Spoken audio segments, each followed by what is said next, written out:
everybody, welcome back to Gun Totin' Minnesota. My name is Andrew, and today you're looking at a Pinty Optics 4X prismatic, and it's very similar to another Prism optic you've probably seen on the market before. Very similar design, has some really cool tech on top.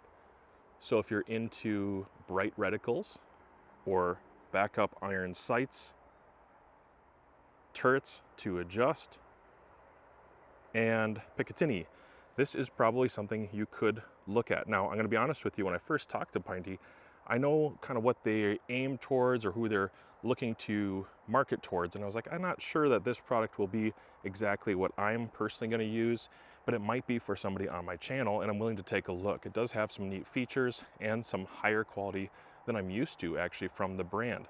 Really interesting. Now, after getting it out of the box and taking a look at it, actually, I'm really surprised. They did a good job.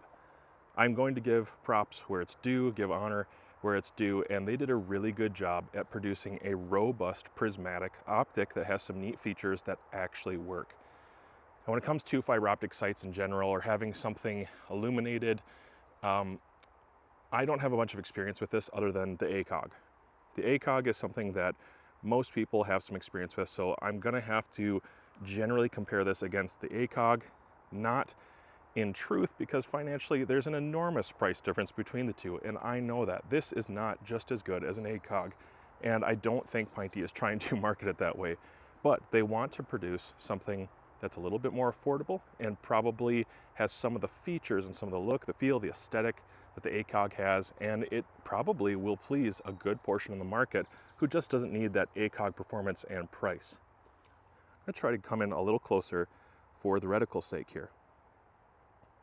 And my phone probably doesn't want me to do it, but if you can see right now, on a dull day, there's a really, really nice, bright center dot. And I'm gonna jump forward for just a second and do what I can. I'm sorry, guys. It's gonna be too tough. Well, anyways, in that reticle, you can see that there is a bright illumination. Really, really bright. And it's actually quite a thin reticle without the illumination, which is something that is hard to do well, and they did a good job. I'm actually very pleased with a couple things about this. First of all, I'm going to tell you that the actual body and footprint to this is aesthetically pleasing. It does remind me a lot of some other high quality 4X prismatics out there.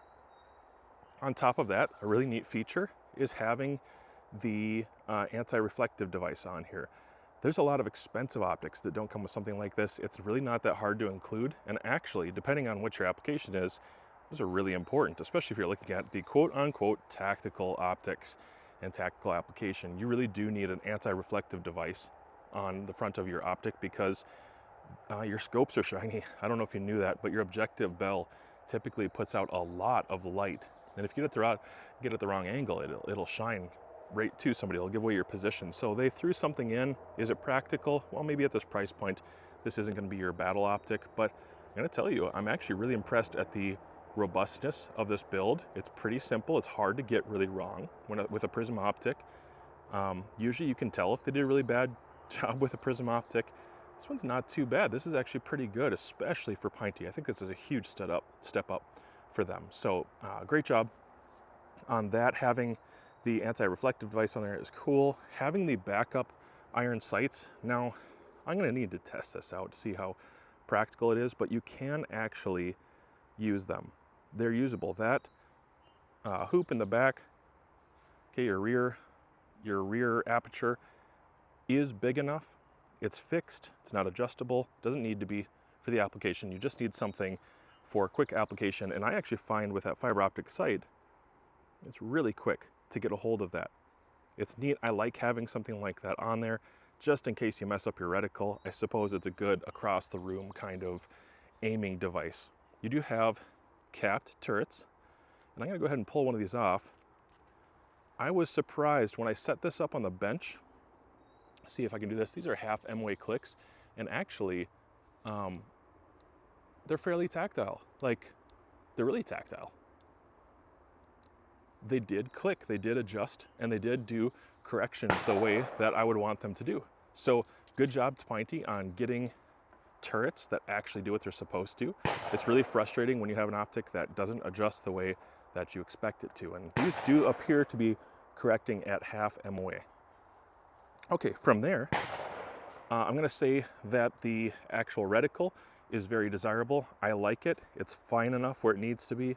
It's very bright and illuminated. And if you needed to cut down on some of that light, then just put a piece of tape over that strip on top. And that's gonna cut out some of the illumination, or just part of it if you need to. Just a little piece of tape over the top will cut out some of that illumination, but I actually like it. I like the red, and the holdover points look to be appropriate compared to some other optics. I'm sure ballistically it's gonna be right in the wheelhouse. It does come with a cap that snaps and closes, protects the optic, and then some acceptable quality nuts right here. So I'm trying to do this one-handed. They're acceptable quality. It's a good height. It's going to work on all my AR or tactical devices. The eye relief is the last thing I'll comment on. And eye relief is usually not very good on prismatics, and this one is no different. It's about 2 inches, but it has that kind of cantilever back to get closer to your eye. So if you're on a flat top rail, this is going to get much closer to your eye. And as long as you don't have a really long extended stock, I don't think this will be a big deal or an issue for you. So this is a very short overview. It is not a complete review. Obviously, I'm not even shooting it right now. But if you want to see some shots fired with us in the future, let me know and I will do that. I'll set it up on something. We'll test out that reticle and take it out pretty far. But so far, I'm going to tell you, I'm really impressed. I think Pinty is going the right direction.